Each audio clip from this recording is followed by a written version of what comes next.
Hola, Arguello, ¿qué tal? ¿Cómo están? ¿Dónde Todo quedaron? bien.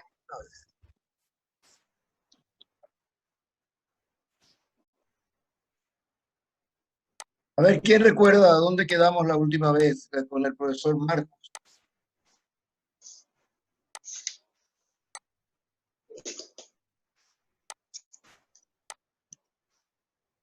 El profesor Argüello dijo que íbamos a tocar lo que sería la parte histórica del matrimonio, los conceptos y la evolución. Bueno, perfecto. Pero les pregunto justamente por qué el profesor Marcos me había dicho que ya habían dado impedimentos. Y como eso es posterior al matrimonio, entonces no tengo ningún problema de hablar del matrimonio en este momento. Si ustedes quieren, hacemos eso.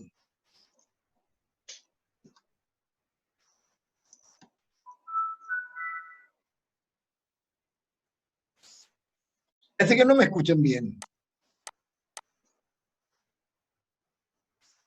Escuchamos, profe. Eh, eh, ¿Me escuchan bien? Bueno. Entonces vamos a comenzar con la lección. Voy a ver mi programa, la lección del matrimonio, y vamos a avanzar en eso.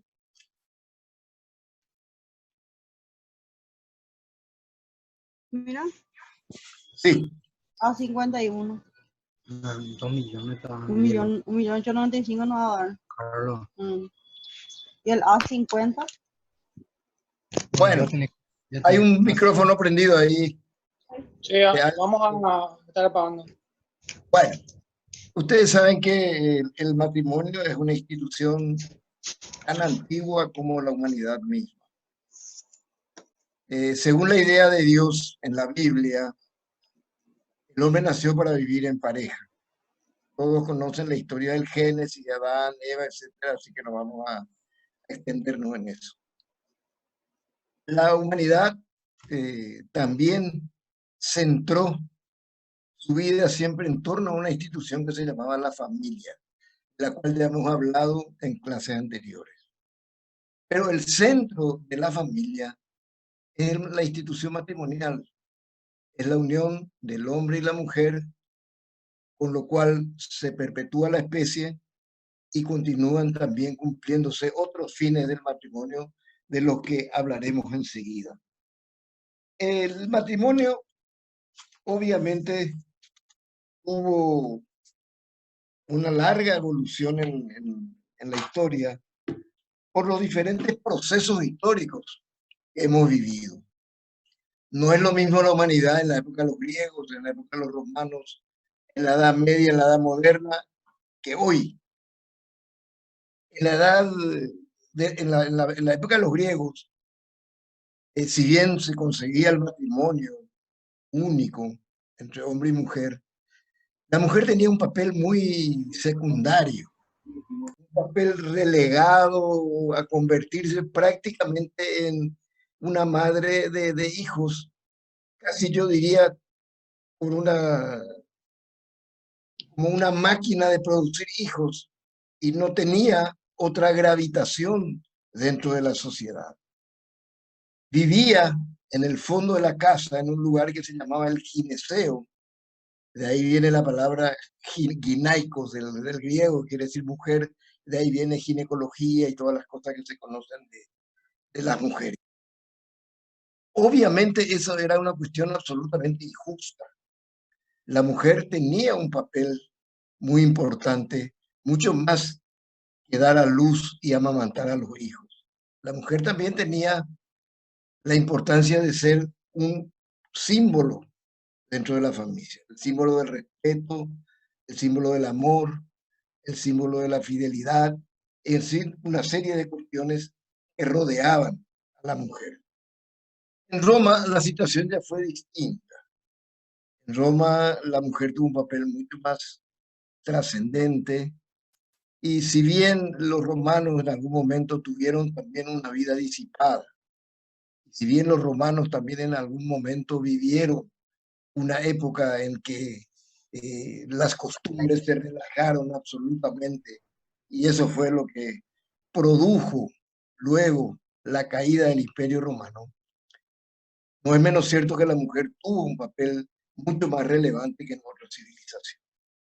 Pero fue realmente el cristianismo, con la aparición de Cristo, cuando consagra la unión del hombre y la mujer, todavía no como sacramento, porque Cristo nunca habló del sacramento del matrimonio, sino eso lo habló la iglesia. Pero Cristo sí habló del matrimonio y dijo: lo que Dios ate, el hombre no lo puede desatar.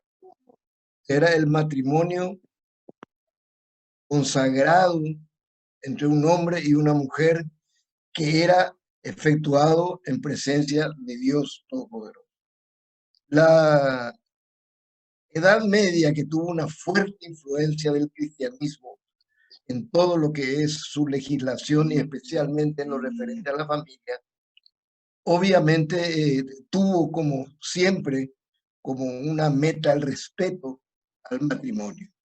Si bien las costumbres variaban de uno u otro país, de uno u otro momento, si bien en algunos lugares había cierto tipo de cuestiones que menoscababan un poco a la institución familiar, no es tampoco menos cierto que la institución se fue consagrando en la sociedad de manera casi uniforme en todos los países. Lo que ocurría, creo que hablamos de esto en la última clase, cuando hablamos de los esponsales, en las altas esferas de los gobiernos de la época de la Edad Media y la Edad Moderna, había muchos matrimonios de conveniencia. Ocurre que había que consolidar espacios de poder en los territorios, y eso estaba a un problema que fue de carácter religioso cuando apareció la reforma del primero, luego vino la contrarreforma, todo ese tipo de problemas que fueron generando situaciones cambiantes con relación a la institución matrimonial.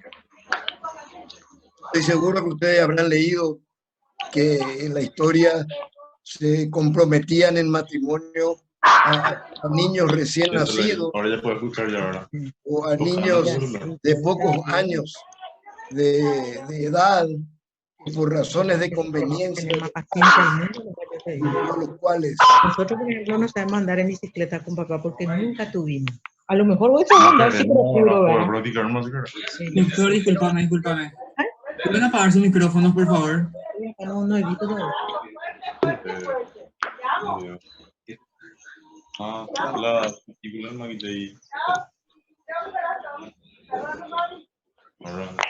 ahora. ¿Qué hablan? Caparazón de hay que micrófono. dejar que los niños vengan a mí. Decía Cristo, dejen que los niños vengan a mí, así que no hay que hacer nada. Yo tengo 7 hijos y 17 nietos, así que sé bien lo que son los niños. ¿Por qué no crees? No quiero ahora. Bueno, entonces volviendo, No, no, que mañana un día, güey. No, levantar mañana, güey. era por cuestiones, como les digo, de consolidación de poder. Luego vino la lucha religiosa.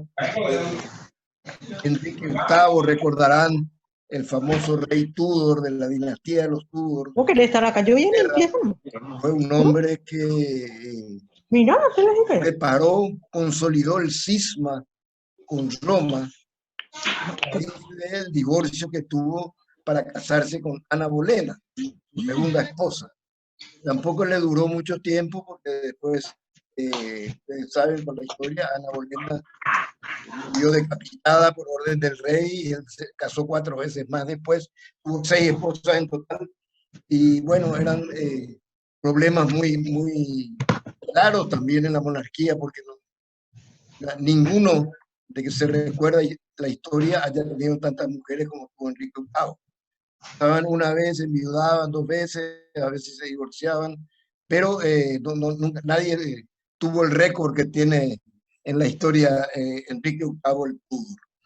Bueno, de todas maneras, el matrimonio se fue consolidando en la sociedad. Y en el año 1630 se reunió un concilio. Ustedes saben que los concilios son las reuniones de obispos de todas partes del mundo que el Papa convoca para establecer nuevas pautas en la doctrina de la Iglesia. Y entre las cosas que se trató en ese concilio de Trento fue elevar el matrimonio a la categoría de sacramento.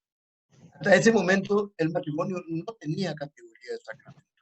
Fue recién entonces, a partir del Concilio de Trento, en que se consagra a la institución matrimonial como un sacramento más de los 7 que tiene la Iglesia Católica. El papel de la mujer también cambió. El papel de la mujer, que también durante el cristianismo y durante la Edad Media y moderna fue un papel moderado, pero un papel que no era relegada al fondo de la casa, sino participaba activamente en las reuniones.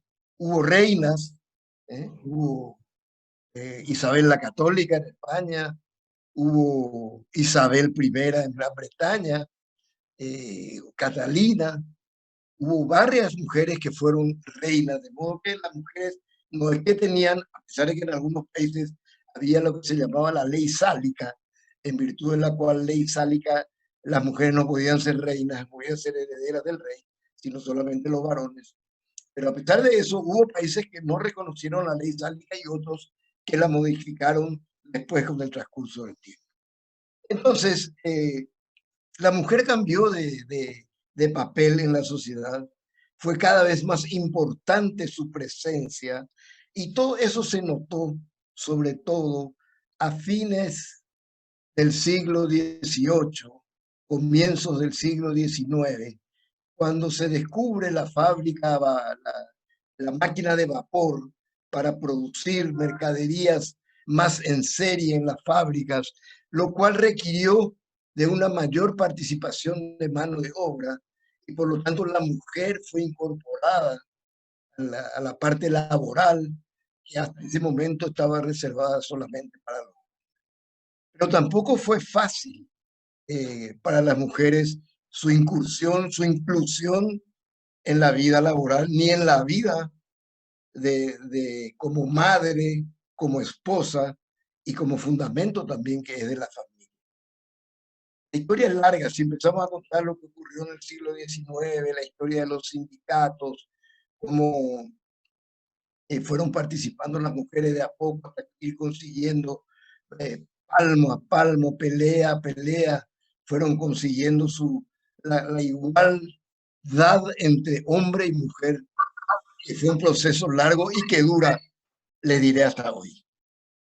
En nuestro país, nosotros tuvimos la vigencia de las leyes españolas, las ordenanzas de Toro de Castilla, las leyes de Alcalá, las leyes de Indias, que fueron las que gobernaban nuestra región. Cuando Paraguay se independizó, no tuvo tiempo de organizar un derecho nacional propio, y cuando comenzaba apenas a hacerlo, vino la Guerra Grande, 65 al 70, luego vino un periodo de anarquía, se cambiaban los gobiernos con una frecuencia increíble, hasta hubo uno que duró un solo día, y entonces vemos que era imposible organizar la vida jurídica del país en torno a códigos propios paraguayos.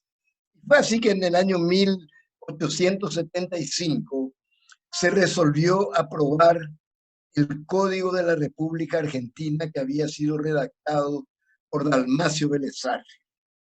Dalmacio Vélez Sarsfield era un jurista cordobés extraordinario, de una capacidad enorme. Y Dalmacio Vélez Sarsfield había preparado el Código para la República Argentina, que fue aprobado en ese país en 1869.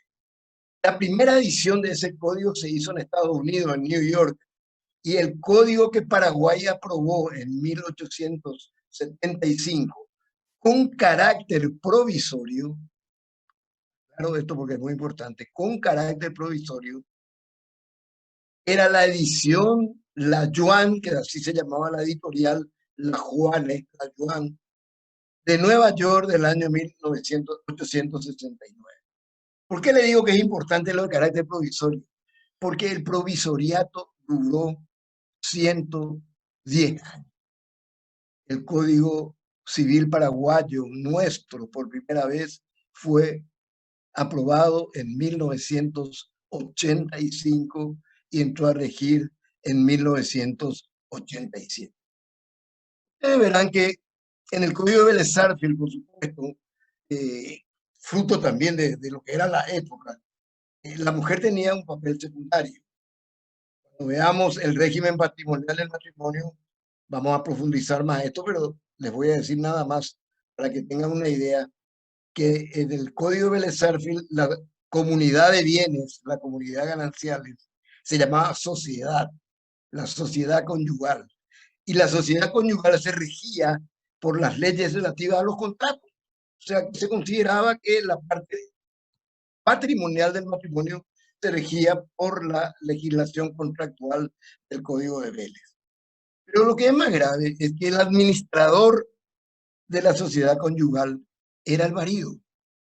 Pero lo que es más grave todavía que esto, imagínense ya gravedad sobre gravedad, era que el marido, en su carácter de administrador, podía disponer hasta de los bienes propios de la esposa, sin participación de esta, sin que tuviese conocimiento siquiera. Podía tenerlo porque el marido le contaba, y si no le contaba no pasaba nada. Podía disponer de todos los bienes, tanto suyos del marido, propios, tanto de la sociedad, porque así se llamaba, de la sociedad conyugal, como los propios de la mujer. O sea, los bienes que la mujer hubiese adquirido por legado, por donación o por herencia de sus padres. Imagínense lo que era eso. Y esa ley así entró a regir en Paraguay. Y así se mantuvo hasta el año 1954. En el año 1954 se dictó la ley 236, que se llamó la Ley de los Derechos Civiles de la Mujer. Les voy a decir, si entramos a un estudio más acabado y profundo, que tampoco esa ley era el ideal de lo que se quería. Lo que se quería realmente era la igualdad entre los derechos del hombre y la mujer. Pero todavía la sociedad paraguaya, por lo visto, no estaba preparada.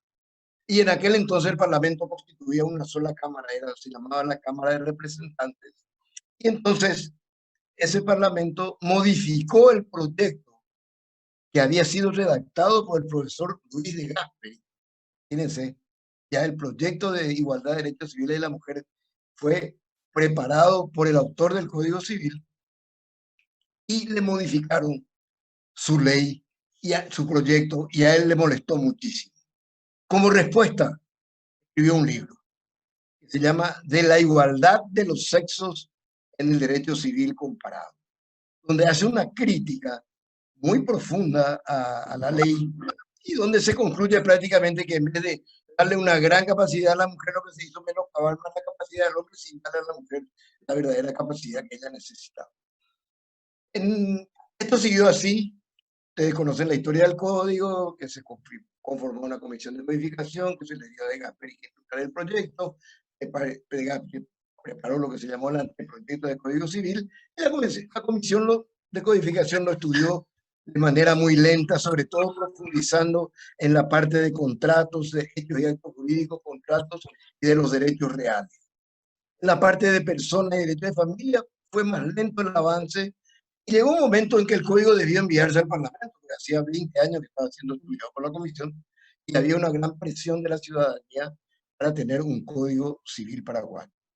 Entonces se envió el anteproyecto, y la parte de los derechos patrimoniales del matrimonio, de la igualdad de los derechos de la mujer, tampoco fue muy feliz en nuestro código civil. Ustedes leen el libro de personas que yo escribí, la primera edición en 1988, apenas 3 años después de haberse promulgado el código. Yo ya decía en alguna parte que el Código Civil había perdido la brillante oportunidad de igualar los derechos del hombre y la mujer dentro del matrimonio. No lo había hecho porque ya no hubo tiempo, ya eso generó una gran reacción en las mujeres. Con toda razón. Con toda razón. Y en el año 1991 se presentó a consideración del Parlamento Nacional, que ya entonces era bicameral, tenía 2 cámaras, una de senadora y una de diputados, se presentó en el Senado el proyecto que se llamó de modificaciones de algunos códigos, algunos artículos del Código Civil. Ese proyecto fue estudiado por el Senado y llegó fin del año 91, no se pudo terminar el estudio del Código Civil y se lo devolvió al Poder Ejecutivo. ¿Por qué se lo devolvió al Poder Ejecutivo? Porque la Constitución vigente entonces, que era la de 1967, disponía que si un proyecto presentado por el Ejecutivo no era tratado dentro del periodo de que fue presentado, dentro del año que fue presentado, se convertía en ley. Entonces no hubiera tenido la Cámara de Diputados la oportunidad de estudiar el código y hubiera sido una situación muy poco feliz. Por lo tanto, el Senado resolvió devolver el proyecto y el Ejecutivo lo volvió a enviar al Senado en marzo, cuando se reabrieron las sesiones, y el Senado lo estudió rápidamente, allá por junio, envió a la Cámara de Diputados. La Cámara de Diputados estudió y aprobó el proyecto de Código Civil. Después vino el proyecto que yo les digo de modificaciones al Código Civil del año 91. También el Senado estudió, luego lo envió a la Cámara de Diputados para su estudio. La ley tiene, el proyecto de ley tenía, y la ley tiene, como lo veremos en su momento, una serie de cuestiones con las cuales muchos de los diputados que estábamos ahí no concordábamos. En esa época yo era presidente de la Cámara de Diputados, año 90-93, durante 3 años, llamado Parlamento de la Transición. Yo fui presidente de la Cámara y entonces un día, una tarde, le voy a contar esta anécdota porque vale la pena. Yo estaba en la oficina del despacho de la presidencia y de pronto viene uno de los guardias y me dice, ahí han ocupado como 200 o 300 mujeres el salón de la Cámara de Diputados. ¿Quieren hablar con? Imagínense, hablar con 300 mujeres era un poco difícil para mí. Con 300 hombres también hubiera sido difícil, pero entonces le dije, formen una comisión y vengan acá 3 o 4 y vamos a conversar. Y se vinieron con muy buena voluntad, se vinieron, llegaron hasta el despacho, hablamos durante algún tiempo, yo les manifesté cuáles eran las inquietudes, en fin, se habló y bueno, no llegamos a ningún acuerdo, pero ellas trabajaron muy bien, tuvieron la mayoría y se aprobó la ley número 1/92, es la ley que nos rige hasta ahora de modificación del Código Civil, en la cual fundamentalmente se toca el matrimonio y se tocan también los derechos patrimoniales del matrimonio. En esta ley sí se adelantó bastante. Lo que pasa que la ley, en vez de ser una ley centrada en esos dos problemas, que eran los problemas fundamentales de igualdad de derechos civiles del hombre y la mujer, metió una cantidad de cosas. Metió una nueva definición del matrimonio, metió unos cuantos impedimentos nuevos, que en realidad no eran nuevos, sino que lo que hacían era reelaborar lo que ya estaban consagrados en el código. Y así fue como también como reacción, tal vez teniendo en mente el recuerdo del gran maestro de Gasperi, yo escribí un libro que se llama El régimen patrimonial del matrimonio en el año 1994, en el cual también hago una crítica muy aguda a la ley 1/92 en algunos aspectos. Sobre todo cuestiones que no tienen nada que ver, como el nombre, modificado en el nombre, modificado una serie de cosas que vamos a ver más a profundidad en su momento. Bueno, pero lo importante es destacar que por primera vez en esa ley la mujer adquiere realmente una igualdad jurídica entre el hombre y la mujer. Lo cual no quiere decir que todavía en la sociedad tenga ese consenso. Ustedes pueden ver que hay diferencias en los salarios que ganan. Vean las estadísticas y van a ver que en proporción los hombres ganan más dinero que las mujeres. cargos, lo cual no está bien, no tiene ningún tipo de justificación, y una serie de circunstancias, algunas menores y otras mayores, que hacen que todavía las mujeres tengan que seguir trabajando por la igualdad de los derechos. Y los hombres también tenemos que seguir trabajando por la igualdad de los derechos del hombre y la mujer.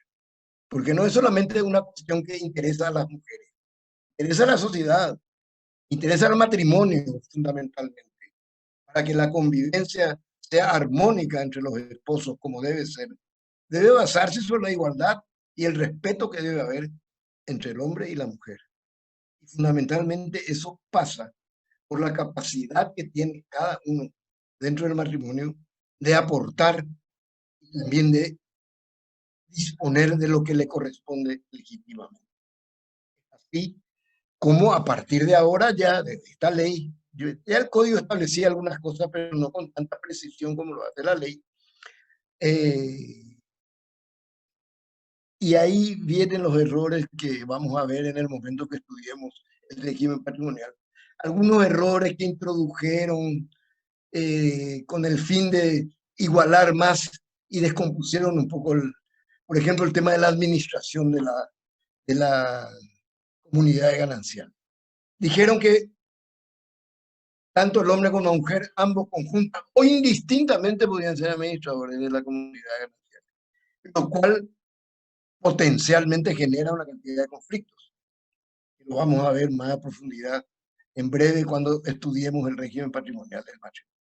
Lo que sí puede concluirse que ya tiene capacidad la mujer, puede disponer de sus bienes propios, aquellos que haya recibido por herencia, por legado, por donación, sin necesidad de pedirle ni autorización, ni permiso, ni nada al marido, puede disponer de esos bienes porque le pertenecen, y el marido puede disponer también de los suyos propios sin consultar o sin pedir autorización ni permiso a la mujer. Sí, cuando se trata de bienes gananciales, o sea, de los bienes que son de la comunidad, de los bienes que son de ambos, ahí sí deben intervenir ambos para proceder a disponer de esos bienes o para contraer obligaciones que van a afectar al patrimonio de la comunidad ganancial. Entonces, apretada síntesis que les he hecho de la historia del matrimonio no hace sino reflejar la importancia que tiene esta institución dentro de la sociedad. Importancia que nuestro país le da a nivel constitucional. Si ustedes leen la Constitución de los artículos 49 o 50 en adelante, no recuerdo bien, van a ver ustedes que hay todo un capítulo destinado a la familia. Y van a ver ustedes que hay una disposición en la cual se fortalece el matrimonio como base de la familia, sin desconocer otro tipo de relación que pudiera haber, que se llama la relación de concubinato, que vamos a ver también en su momento cuando estudiemos la ley 1/92, que otra de las cosas que modificó fue la ley referente al concubinato. La unión de hecho, como se llama, aún en la ley, cuando que, como crítica les digo, ya dejó de ser unión de hecho desde el momento que está regulada por el derecho. Es una unión de derecho regulada por la ley. Pero bueno, eso es cuestión de terminología y semántica que más nos puede concluir. Entonces yo hice, y le voy a leer porque creo que en esto tenemos que ser muy claros, una definición de lo que es el matrimonio. Y en esta definición de lo que es el matrimonio, ustedes van a ver que están contemplados todos los caracteres del matrimonio. Me tomó mucho tiempo llegar a concluir esta definición. Tiene un párrafo nada más, pero que, como ustedes verán, y les voy a leer porque no quiero saltar ni una palabra de esto para que se entienda bien. El matrimonio es la relación jurídica que nace como consecuencia del consentimiento libremente expresado. Consentimiento libremente expresado. Debe haber vicios, ni de violencia, ni de error, ni de voluntad. Uno hace un acto porque quiere hacer. Más que nada el matrimonio.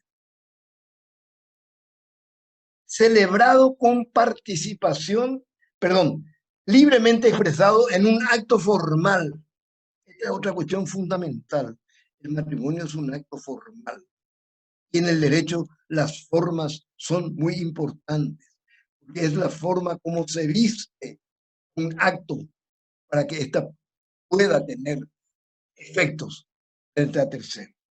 Entonces, en un acto formal, celebrado con participación de un oficial público. Acá no vale el matrimonio si no se celebra frente a un oficial público encargado del registro del estado civil de las personas. De acuerdo con las prescripciones de la ley, en virtud del cual dos personas de distinto sexo, esto es muy importante porque nuestra Constitución así mismo lo establece, sin impedimento legal alguno. No debe haber ni impedimentos dimentes, ni impedimentos impedientes. Se unen para llevar vida en común, perpetuar la especie y permitir el desarrollo de los demás fines materiales y espirituales del hombre y la mujer para llegar a la realización integral. Tiene su fundamento en la naturaleza humana y en la ley.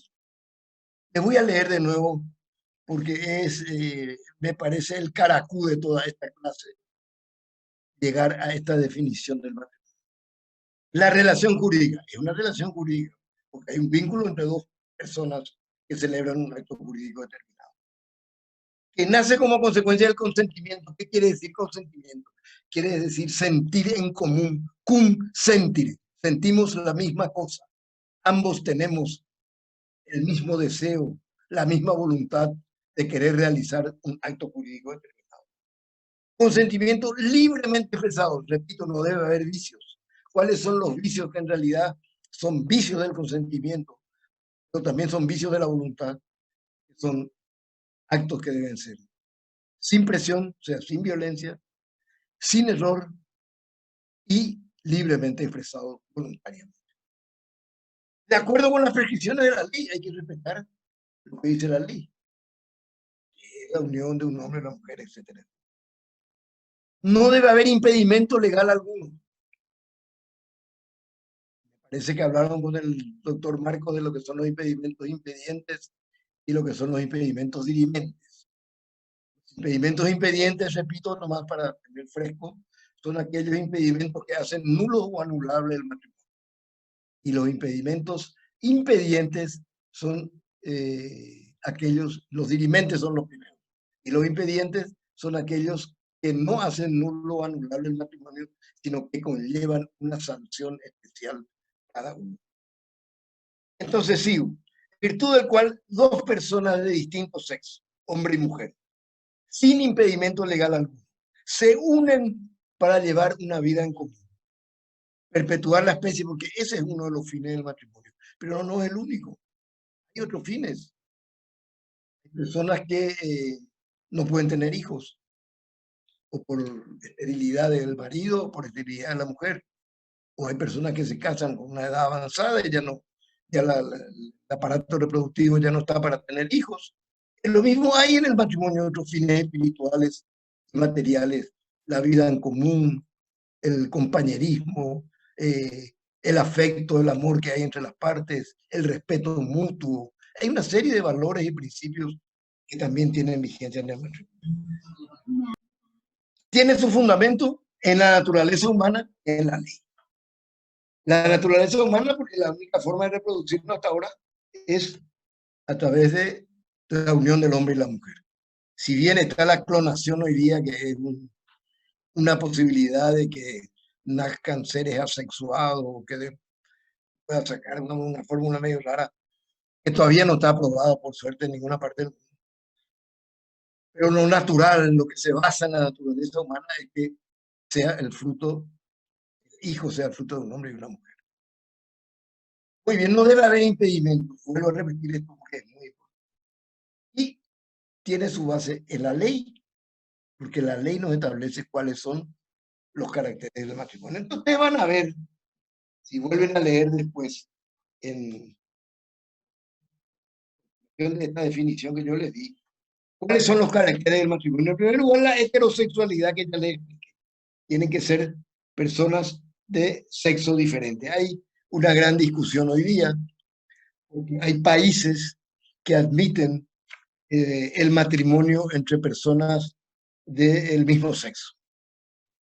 Es una posición a la cual yo jurídicamente no estoy de acuerdo. Sobre todo no estoy de acuerdo con que se llame matrimonio una institución que tiene 3000 años entre el hombre y la mujer, cuando que no hay esa relación establecida en la ley. Se puede darle otro nombre. Yo respeto la opción sexual que cada uno tiene. Cada uno puede hacer lo que quiera de su vida sexual. Pero entonces, que también se respeten los derechos de los heterosexuales y se respete el derecho al matrimonio que está hecho para heterosexuales. Entonces, el otro matrimonio entre personas del mismo sexo se le puede dar otro nombre: unión civil de homosexuales, unión convivencial de personas del mismo sexo. En fin, se puede buscar cualquier otro nombre que no sea matrimonio, porque el matrimonio no es. Matrimonio históricamente es la unión entre un hombre y una mujer. Es un tema que se puede discutir, sí se puede. Es un tema en el que quizás los que tengan una postura y tengan otra, no nos vamos a poner de acuerdo nunca, como hay temas, algunos otros temas sobre los cuales se discute y es muy difícil llegar a un acuerdo, como por ejemplo el aborto, para no darles una idea, o por ejemplo sobre la muerte digna. ¿Eh? En fin, hay una cantidad de temas que son complejos y en los cuales hay posiciones distintas y tenemos que aprender a respetarnos. Respetar la idea del otro, rebatirla si es que no estamos de acuerdo, pero saber escuchar.